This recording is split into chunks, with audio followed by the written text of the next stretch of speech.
Hello, beautiful people. Welcome back to the Old Fashioned Football Podcast. Football without controversy is like old fashioned without whiskey. Bland, pointless, and downright disappointing. So tonight, we're diving headfirst into the biggest scandals, the most infamous decisions, and the moments that had us all shouting at the telly. From dodgy refereeing to full-on footballing chaos, we're debating the moments that shook the game and left fans fuming. Grab a drink, brace yourself for some heated opinions, and let's get into the beautiful game's ugliest moments.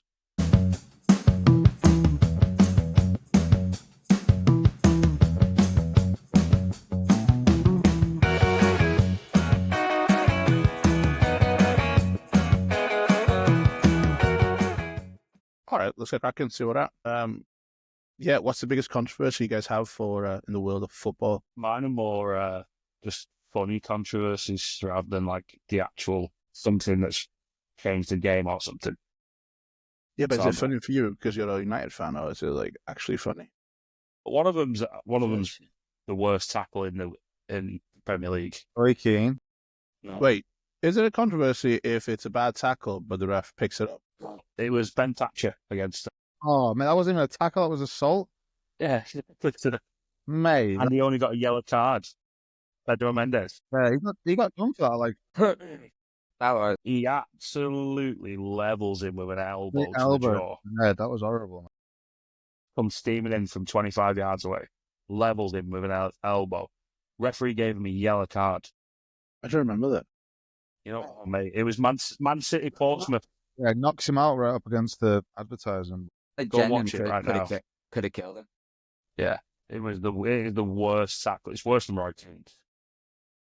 Yeah. I mean, it's not far behind Roy Keane, but it's worse than Roy Keane's. I wouldn't even class it as a tackle. 0607. Oh, assault. Around there. Yeah, because it was Stuart Pearson, the manager of City. They just type in. I think Harry Redknapp was the gaffer at Portsmouth. Give me the full highlights. Do you know Joe Barton played for City? I can't be asked watching this. I'll go look at the level. Oh, here is Ben Thatcher. Yeah, watch it. It's insane. I'll be able to clip it in. I'll be in copyright. I'll try. I think if It's we're like at home, we could- Change one of the faces to someone. Oh, it can't be copyright. on somebody's TikTok here. I think we can do all the clips in. Bloody hell! Yeah. It's like He's like, what are you talking about? John Bradshaw Layfield, clothesline from hell. He's not even on the pitch. He's outrageous. Bloody Jesus. Wait, you said he got a yellow card? Yellow card. Yellow card. Game's Yellow gone. card and 6 months in prison. Mate, football's gone. That's a good one. Yellow card. Appalling. I had two when I was just giving it a Google. Alan Pardew headbutting Melier. David Melia. Yeah. Newcastle beat Hull. David Myler. Yeah, when he gives him a shove and then Alan Pardew just leans his head in. Doesn't fall on nut him, but he just leans his head in and gets sent to stand. And then in the interview afterwards, he was just like, yeah, sorry about that. But didn't mean to offend anyone. You know, I've been caught up with a few sideline things. Yeah, I've just got to learn to just step away. I'm too close to the action. Yeah. And he got, About I think he this, got 2 inches away from it, throwing your head in.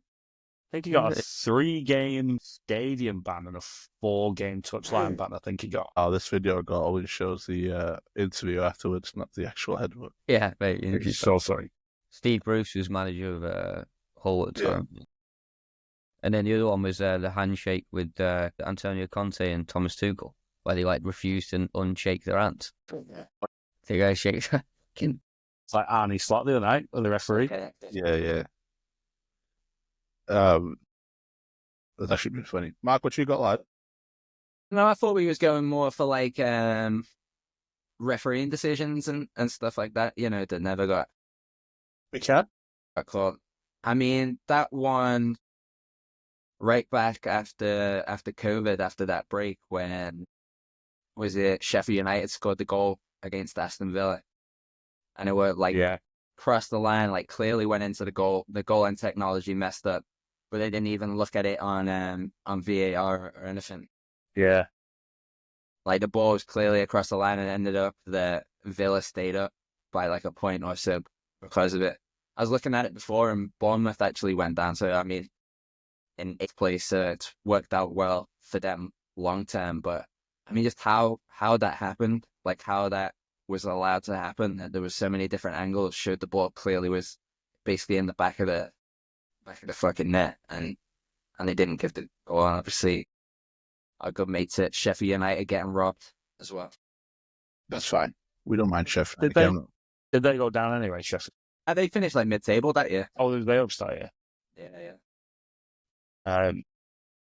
I think there's a point we'll touch on it in a minute, but I think when we wrote this, like the goal was to go towards, not goal towards, but have these referee mishaps, I guess, be the conversation, and we'll end up probably talking about VAR later. But there's been some big ones, and I don't think it should be happening anymore in football. But we can't start the VAR conversation yet. Yeah. Bob, you got any for me? I mean, if we're talking about, I think the whole VAR in general, like not any specific decisions, but just like when that was introduced and like how much it has helped, but how they're still getting so many decision wrongs, but also it takes so much away from the game. Like every time you score a goal, it's like you can't really celebrate because they play 100 replays and go back 30 seconds and try to like find any little thing. So it's like, I still feel like there's a lot of people against VAR, and I still don't think it's being used as it should. So I think as a whole, VAR is like just one big controversy. But then if we're talking about like individual, I think one that sticks with me the most is the Luis Garcia ghost goal. Just like how much of a big influence that have, like, was it Champions League semi-final or quarter-final? I'm not sure if it was the quarters or the semi. This semi. Semi-final, it's like a close.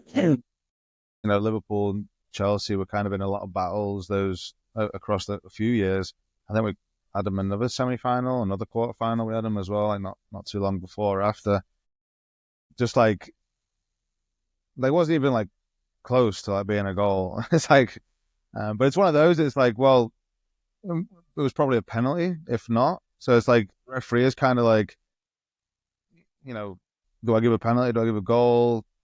Kind of, one of those. But I think that's like one thing I always like remember is like being a huge decision and like that such situation. You probably almost rather have the goal, maybe if you're Chelsea, than the penalty and the red card. Yeah. Would have been for I think it's a bigger decision for the ref to make, to give the pen and send him off, which is why it's probably almost like, just give the goal and hope that the ball Less over hassle. the line. Oh, what I'm talking about anyway. Clearly crossed the line. It's like that far over. I can't remember this goal not going in. Like, I must have convinced myself over the years that, like, I remember seeing that goal live and I was like, oh, that's definitely in. Definitely across the line. Gallas even said it himself. I think that, again, I don't want to dive into the area now, but we have to, I think, I guess, to have the conversation going properly. Like the Tottenham Liverpool offside, I think it was Jota, not Diaz was offside, right? Yeah, Diaz, who was onside.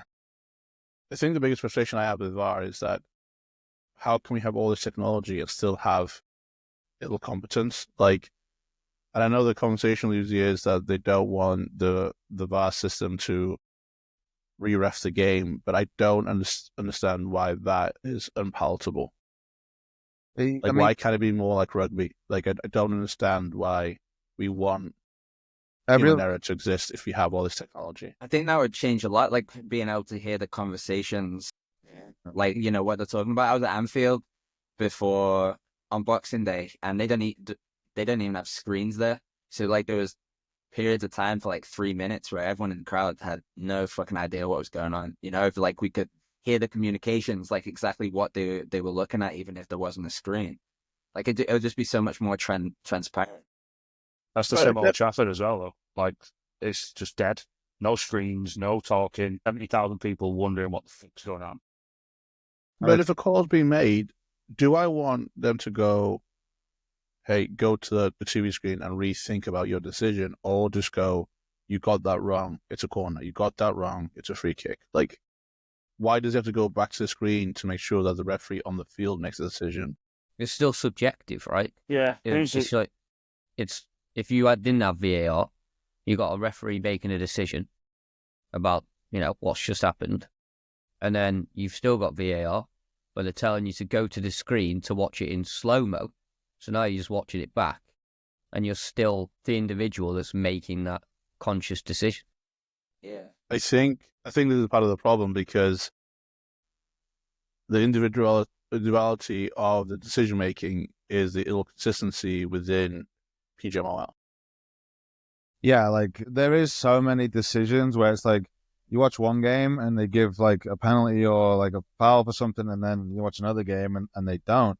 But I think one thing I've always said is like so many of the refs have like, obviously gone through all the training to become refs and that, but they haven't really played as much themselves. So like a lot of the fouls or the tricks that players do, it seems like they don't seem to understand them. Like if you take Diaz, for example, the other day, he's not past the keeper and he's left his leg in. He's just dragging his leg. He knows exactly what he's doing. Anyone that's played the game and knocked the ball around the keeper and is looking for a penalty knows that's exactly what Diaz is doing. He's just dragging his leg. And, and then you look at the referees and it's like, oh, there's contact. It's a pen. But, like, is it? Like, and I'm a Liverpool fan, but, like, he's knocking the ball out of play. He's not even going to get to the ball. And then number two, like, the keeper's pulling it in his hands out. And it's just like some of the decisions, I feel like they just, I don't know, they see a bit of contact and they're like, it's a foul. It's a penalty. And it's like, you have to understand that is that enough contact to really trip someone up or to really put someone off? Once it does get given, the problem is that you can't, because there is that like little bit of contact or whatever. Technically, there's been contact in the penalty box, and you can't go back on it. So that's the thing with Jota as well. Like if Jota flicked his leg out and kicked the defender, they wouldn't have overturned it. Like the defender, he's not even near to catching him. But like if Jota would have somehow initiated some contact, they wouldn't have overturned it. But it's the attacker initiating. But like obviously with Jota's, they could see that it looks like there was no contact at all, and it was a clear dive. And I think at that point you can't really go back and book him anyway, because it's only red cards that they can use VAR for either way. But I think, yeah, it's just, I don't know, like there's so many decisions where it's like, I feel like if you like understand what the players are doing a little bit more, like when this is going out, but that was the Liverpool Wolves game. Shut back, bang up you again. Has there been where someone's been to the screen and changed and then stuck with their own on-field decision? I don't think there has yet. I think it's hard not to change because they're calling you for the screen for a reason. Like, I think that there's been one recently, but I can't. Pretty sure there's not been many, but I'm sure there have.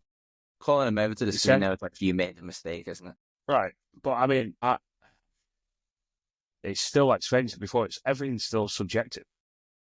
Because look at the United one against West Ham this year. Like, the lit penalty. He gave no penalty on the field. He's then been called over to the screen because was it Michael Oliver again, probably. Instead he thinks it's a penalty. He's then had to change his mind. And then they've come out afterwards saying, no, that was wrong. It wasn't a penalty. So it's like, why take the passion away then? If we're going to have these conversations anyway, right? If we're going to like not know what's right and what's wrong, why take the passion and like, being able to celebrate a goal and knowing if it counts right straight away or if it's going to get ruled out. I personally think VAR should be for things that aren't subjective. Like, goal line technology, we've got that. In and out of play, you could put fucking cameras around wherever they are. The semi-automated offsides. Anything else, I think it should be referee's discretion. I don't know why there's so much variance in the referee's discretion, though. Like, I know you said being subjective, but it should be like some things are clear as daylight that it shouldn't not be like. Yeah, some things. Again, it comes down to the interpretation of stuff. It's not black and the referees are going by the rule book and exactly what this says. You know what I mean? And similar to Bob's point, like if you play the game and you understand what's going on, or maybe even what a player's thinking, you have a little bit more relationship with how the players are thinking, then you might see it in a different light, like from a different point of view. So it's tough. It's black and white. Everyone sees the game differently. whether you're a fan, whether you're a player, whether you're a coach, whether you're a referee. Yeah, you have a rule book that says this is the rule, but there's incidences that are a little bit grey as opposed to straight black and white. Like, to my point, though, again, I enjoyed football way more when you knew the referees were going to make mistakes. If you can take out the subjective line of like, it's in or it's out, it's a goal or it's not. Like, if that's referee, it's offside or it's not. Semi-automatic looks like it's going to be good for the league. Go back to just if the ref makes a mistake, he makes a fucking mistake. Like, everyone's human. It's going to a point now where he might make something right. He's getting told he's making it wrong, but then people are coming out saying 3 days later, "Oh no, he was actually right." So now they're questioning themselves, doing everything. Yeah, I think now they've got a little fail-safe of, I'm not going to call this because they're going to pick this up. I wonder. I'd like to see, and this is going to be my argument to point to this.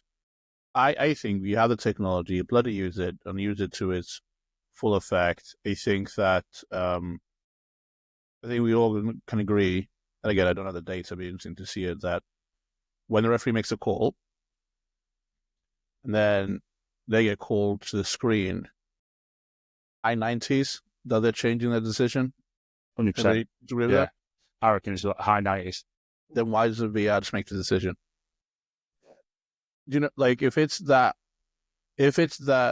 objective that it's not in the 90s, like if it was that objective, it'd be 45, 50%, right?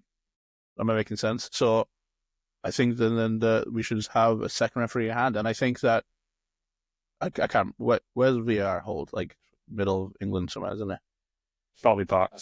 All right. So if we got, doesn't matter how many games we have, if we got a team of 5, 6, 7 referees in Solly Park looking after every single game as they come in at every instant, and that group helps make the right decision per the guidelines, per the rules, and all the interpretation to create consistency, I think a lot of this goes away. That's what they've done in the NFL this season. Sped it up a bit. The call comes in, the video assistant, and they just make the decision straight away. Like, they don't have to go over to the booth anymore and spend. Well, I mean, for some plays they still do. Some of them it's like kind of like the semi-automated offsides that are going to be. It's just the decision's made straight away and it speeds it up, even though the games still take about. The thing, like, when you look at VAR, there's maybe handballs and like offsides and some of those ones that we're talking about that are supposed to be like objective, where the referee won't get sent over to the screen. It's almost just like, the VAR telling them, oh, there was a handball or it was offside. But to me, offside is not objective. Like, if you're drawing lines and stuff, like, that's subjective. Like, how can you tell me that you have a freeze frame that was the exact time that the player made the pass? How are you telling me that line you're drawing across is the exact line, horizontally across the pitch? And then also, how are you telling me that the line you're drawing down from the player is at the exact spot, and it's going directly down and it's perpendicular to the grass? Like, there's no way. What do you want? You want daylight? Yeah, like I'm saying, if you're looking across the line and you're like, I don't know, it's always got to go to the attacker. Like, the attacker's always got the benefit there. If you're having to draw lines of that, you're not sure, are you? Like, some of the decisions you look at and you're like, oh, he's on or he's off, like, and it's pretty obvious. But if there's some subjectiveness there, like, yeah, so like there's too many factors going into it, of like when the ball's being played, if that line's straight, like, because from a camera as well, like, in the distance, lines get closer to each other, so they're not like, easy to draw. Like, you have to do a lot of like calculations for those, and it's just, I just don't see how that they don't. If you're watching it 10 times and slowing it down and speeding it up and slowing it down and changing this angle and this angle, it's obviously not obvious, is it? So, just use basic technology, and even just a basic technology, and just make your decision straight off the bat at that point. I don't know how we have all this technology, and some of the angles you get for these replays are appalling. Have you seen like the NFL, where the college football, where they have cameras? Obviously, they have the cameras in the pylons, don't they, for the NFL, so you can see exactly when the ball was crossed the plane in the end zone. I don't know how. Obviously, it's difficult because again, is it a situation where you can, there's technology where you can stay in line with the last defender or something? There's something that's actually just looking straight across the line. Across. Because looking at an angle, I just never understood that. You're not even looking straight down the line. You look at an angle, so of course it's going to look different to if you were to actually see a view that was, there was a game. There was a game this weekend, I think, and it was it? I don't know who it was, but they took weekends ago. No, it was this weekend. They took a corner and they scored from it, and the lino said that the corner, he bent it out, it went out of play, and then came back into play. And they were like trying to show replays of it, and they didn't have one camera that went right down the line, right down the goal line. Like that would be like the first line you would want, I know they have goal line technology now, so it's not like you need that camera anymore, but I don't know, I feel like that should be a pretty standard camera shot to have. And if you've got goal line technology that tells you if the ball crossed the line in the goal, why can't it just tell you if the ball crossed the line across the whole line, your whole back line? Lads, I've solved it. I'm shouting again. I've solved it. Linesman running up and down the fucking field with the glasses on, looking across, or a big GoPro on the head. We go off the decision from the liner. You can see his camera looking across, see what you see, and then you just make that decision straight away. Hey, imagine liners with GoPros on there. GoPros, you'd show camera glasses. I think it'd be tough for the grounds we have in the UK, but I was thinking I've seen it definitely in Europe, maybe in Germany, especially if they have a track around the field where they have these little cameras that sit on wheels and just zoom up and down the line. Why don't we have them everywhere? I just don't understand that. Well, I was thinking you could put what's the Premier League 105 yards long, right? Mm-hmm. Just a camera every fucking 5 yards. So then you've still got looking down. on the roof looking down. Because they're not the cameras these days. Not for that. And you think then you've got more of a picture to look at. Then it becomes less subjective, but it's still subjective. Now, how accurate these semi-automated offsides are going to be, I don't know. But I think I'd rather a program that somebody wrote and they obviously done all the research and findings and all that stuff. I'd still rather have that than a dickhead in Stockley Park putting it in the wrong place and someone doesn't get a goal. Well, Stockley Park, ruining everything. His field, isn't it? We went off a tangent. You weren't having the linesman GoPro then. I thought I'd change the world. No, I mean it'd be decent, but it's another thing for them to have issues with. How many times you see the referees the game's being delayed because it's Mike's gone working or whatever, and it's he'd be running down the line, it'd fall off his head, and then it'd be stop the game. He's got to put his fucking GoPro back on, and he's put it on. It's raining. It's raining. raining. Imagine seeing the linesman like this. Well, I know one goal that definitely wouldn't have counted today. What do you say? I'll say one goal that definitely wouldn't have counted today is Diego Maradona Handegard. And Frank Lampard would have counted. Wow, that was so obvious that I actually. So I was looking at a couple of videos back before we started this one, and that Frank Lampard one. It was the United keeper that caught it, and it dropped it behind him into the goal. Roy Carroll. Roy Carroll. I think that was Pedro Mendes against. Pedro Mendes getting his second shout. Second mention of the pod. We could definitely get a picture of Roy Carroll scooping the ball out. Was it against Tottenham? No. Oh, I thought it was against Tottenham. Yeah, he plays for Tottenham. And when that meme comes in, or the line, that's brilliant. That Handegard. Handegard. What other incidents do you think would have changed if we had? Just going off England, so you got that one that worked against them, the Lampard one which worked against them, but 1966, there's the big debate whether that third goal crossed the line. Was it for England? Yeah, to win it. Yeah, definitely didn't go over the line. I think the 2 goals Portugal scored in the Euro 2016 semi-final was both were controversial. God. I don't want to look back into it too far, but I think so. I'm trying to think. what about any controversials that got caught and it happened, but worked out? And I'm thinking like Luis Suarez, handball against Ghana to ruin the World Cup, was it? Yeah. Yeah. So, well, I think, sorry, Mark, a big debate for that as well is like, you hear a lot of people saying that he cheated, but like, did he cheat if like he did something wrong and like was punished for it and then they missed a penalty? Is that cheating? Because if handballing the ball is cheating, then fouling someone's cheating, really, isn't it? Yeah. Because if you foul someone like a technical foul, then you're cheating. But like, that's not really cheating because he got sent off. Like and that's the letter of the law. Like if you handball it, it's a red card and a penalty. So he's just took one for his team in the hope that they miss, and it's worked out. Like to me, that's not cheating. It's not cheating. He got his like, what's the word I'm looking for? I mean, the question's going to be gamesmanship, right? Yeah. That's gamesmanship, yeah, but it's not the most sportsmanlike thing anyone. He got his punishment. He got a red card. He has to miss 3 games. Like, that's his punishment. It's not his fault that the other kid couldn't fucking score a penalty. Was it a semi-final? What a thing. Yeah, the quarter, maybe in last 16. I can't remember. Was it South Africa 2010? No, but it was in South Africa. Oh, yeah. 2000. Was it Ayew? Spain, Netherlands final. Was it Ayew missed a pen? Where were you, Yatesy? Yatesy was actually there in Ghana. He's actually Sabalabalaba has scored the first goal in the opening. Do you 2010? I ain't got a clue where it was. Do you think there could be an argument for situations like that to just give the goal instead? Like handball on the line.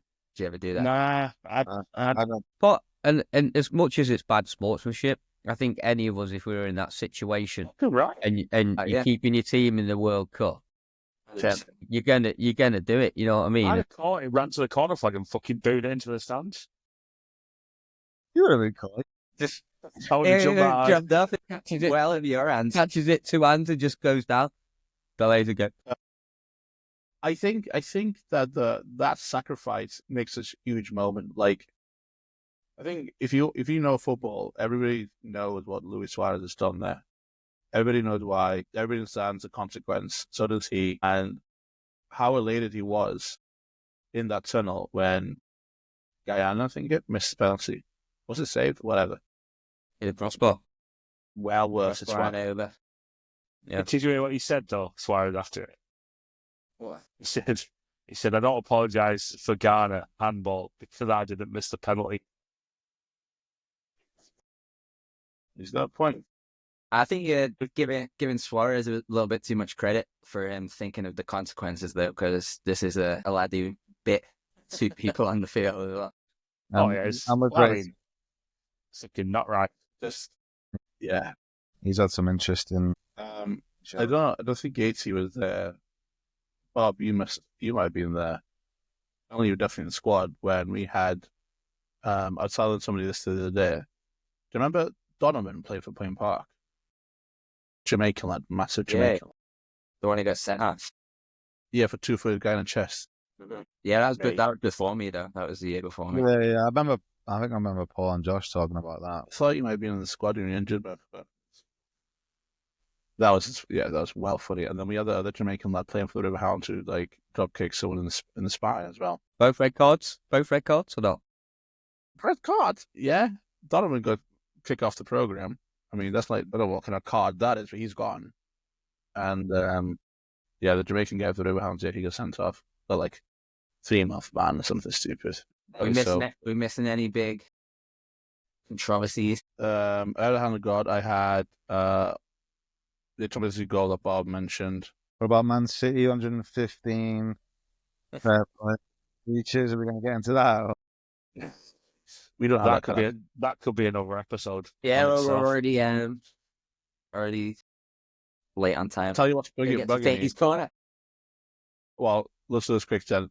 One thing that's just bugging me, and I've seen it recently when I talk about Man City, is the Doku challenge on. They use that on their website now, like for a high foot challenge. Was it on Robertson? No, McAllister. McAllister, that was it. Yeah. So yeah, didn't get given away, but on the website to explain what a red card is that picture of Doku putting his Mate, do you know, McCarthy's what chest. a good controversy is? It was Mascherano and Tevez when they went to West Ham. Remember all that? Party ownership. Like, yeah, there was like, how Yeah. was that come about? Like, because they were like, Yeah, then West Ham stayed up. they weren't like world class at that, but they were like, they're young, like they were like in demand, and it was like somehow they like went to West Ham, and it was like, I believe it's West Ham stayed up. Blades. Paul's talked about that before, hasn't he? Tevez scored at Old Trafford and they beat us 1-0 last game of the season. They signed him. And then we signed him. He's decent. Mascherano. Little Teddy. Ugly. All right. That's something else to say then. Whatever. All right. So we do Frankie's Corner before we do the last challenge. Yeah. Jingle. There's no Palace or anything this time. Put the jingle in. All right. So Controversies corner where the game's on. Guess the old lineup, let's get it on. From the pitch to the stars who played that day. Test your memory in a fun way.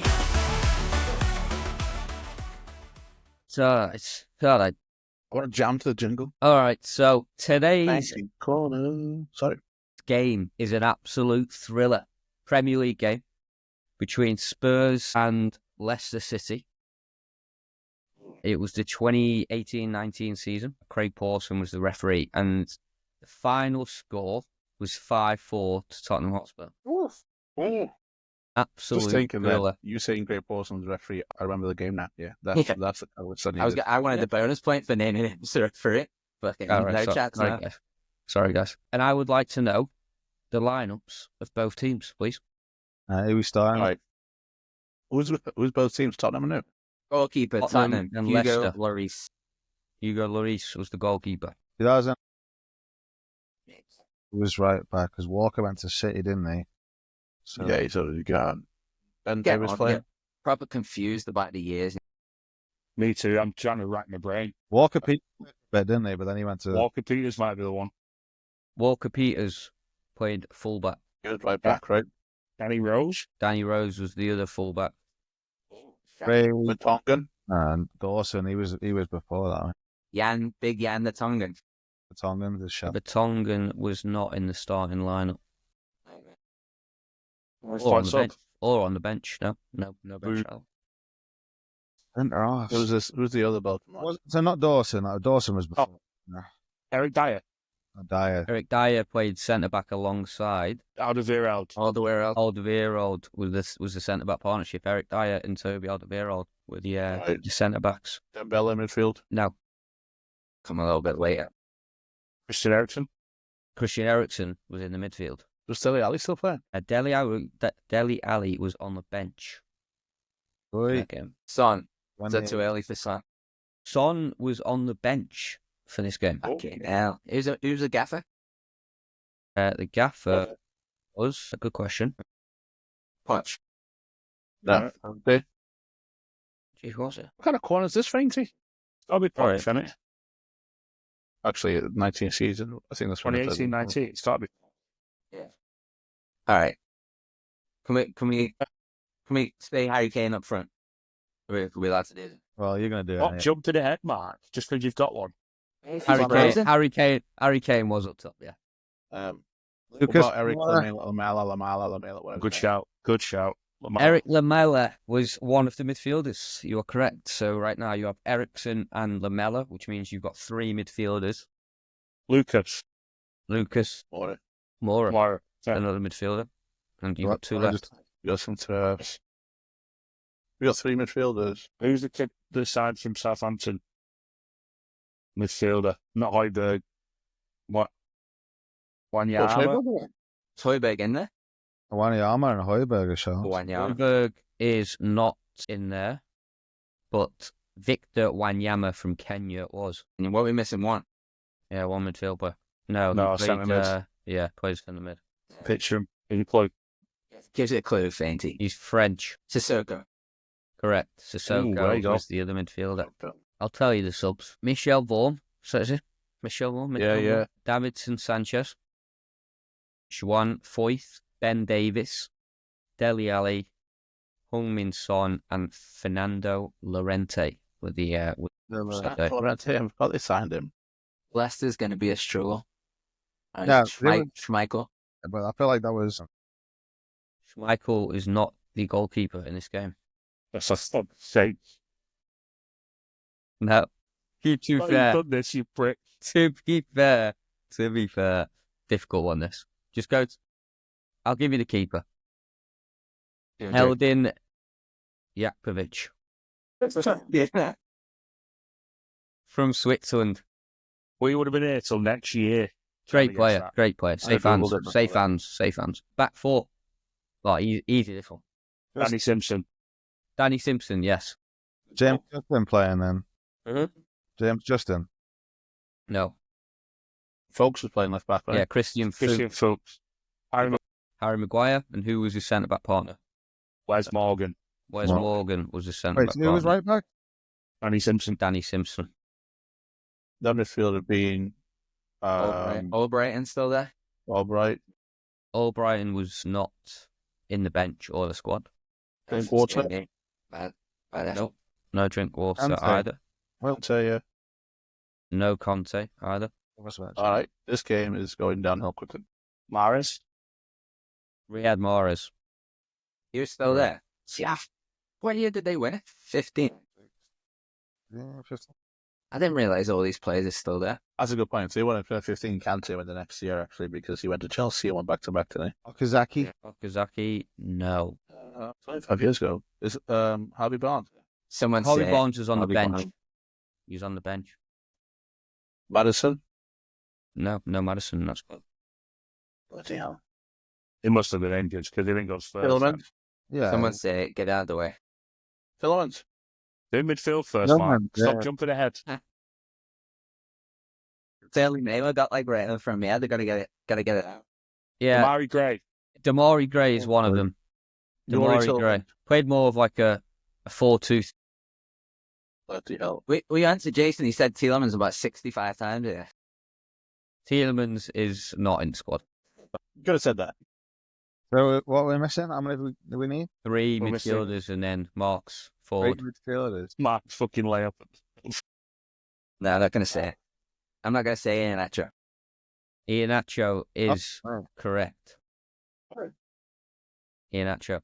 These two other players, one's Spanish, one's Portuguese. Difficult. I was thinking of that Ricardo Pereira before, but he's right back. But he went Did play this- right mid. This Spanish one play at another Premier League team.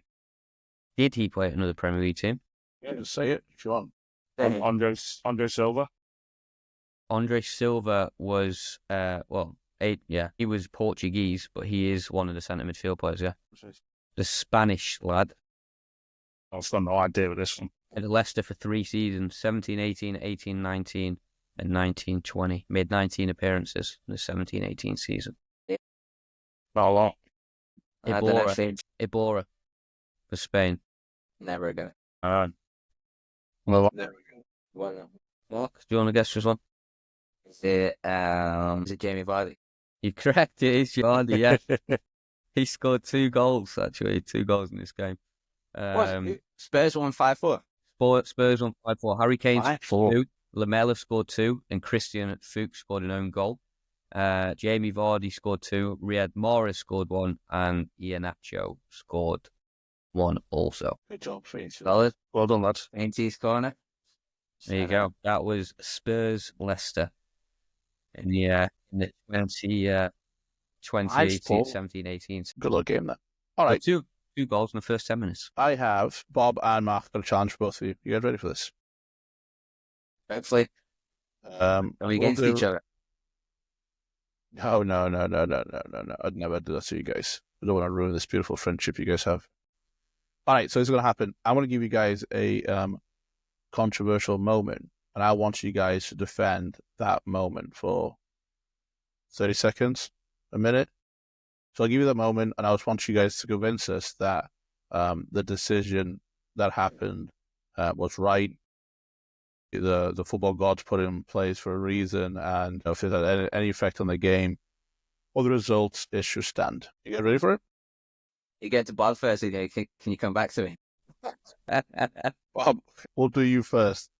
Let me get a big 30 seconds timer. Just 30 seconds. All you got to do is defend this. You ready for this? You sure, Bob? All right. Ready? Bob, I want you to defend Eric Cantona's karate kick. I mean, you never know what the fans said to him. It could have been... Ready? 3, 2, 1, go. I mean, a fan like that doesn't deserve to be there. Like, just, he could have said something about his family. No one knows exactly what he says apart from Eric Cantona. And, he could have 100% deserved it. We don't need fans like that, giving players shit. Could have threatened his family. Could have said something about his wife, in that situation. I think I would have done the same thing myself. Oh, that's great. Good job. Good job, lad. We're defending him. I'd have done it. Yeah, I would have. My question is going to be, Bob, when you do the same thing, and you're like, oh, it doesn't matter, I'll say already. He has done a similar thing numerous times. Good job, Bob. There's no would have about it. Roberto Cantona Whitley. Yeah. Yeah, convinced me, mate. Yeah. I agree too. I think it's the best Premier League moment ever. No one knows what he said other than Cantona, and I would have done it myself. So, yeah, he's sound. Innocent. All right, but Mark, your turn, mate. You ready for this one? All right, 30 seconds on the clock. I want you to convince us, everybody listening and the world of football, that Thierry Henry's handball against Ireland, stopping Ireland from qualifying for the World Cup, was a message from the soccer gods that Ireland has never won. There's no Time start now. Hey, I've got Irish friends who got me do this. Hailing forever. And I'm still salty about it. But I mean, if I was Thierry Henry, that ball's bouncing up there. I got to keep it in play. Send France to, I can't even remember if it was Euros, the World Cup, probably the World Cup. You're going to do the same thing, aren't you? His hands were down by his sides. It wasn't like they were up here, it was just the ball bounced up. Nice little thing. Little tap in, squares it. I mean, look, any one of you who can look me in the eye and say you wouldn't have done the same thing. After it's happened, the rest giving the goal. He's not going to go over and admit it. We have no kind of Di Canio situation here. So there you go, just 30 seconds. Good luck, Mark. You may be dead as a warning. Especially when I clip this up on social media. Yeah, we're not even going to premise it. We're just going to say, yeah. Just going to put all the bad bits in. Apparently, that cost Ireland a huge ton of money economically. So, yeah, can't believe we support that, Mark. That's disgusting. That's it, boys. That's it. Another belter. Lovely stuff. Went from a controversy into VAR, but we'll survive. That's always going to happen. Yeah, that's the biggest controversy in football anyway. It's getting a lot of tension, and it's getting a lot of tension. Here we are. Hey, boys. Pleasure, gents. Bob, I've got to tell you, your participation today, phenomenal. We'll get you a gold star for that. Well done, mate. Right, Bob. Thank you very much. Bob, yeah. Only good job. Looking forward to your funeral. Fainty, gives another corner soon, mate. Yatesy, good job, lad. See you guys next week. Thanks for watching this week's episode of the Old Fashioned Football Podcast. Don't forget to like, subscribe, and share this with all your friends. We'll be back next week with more nonsense.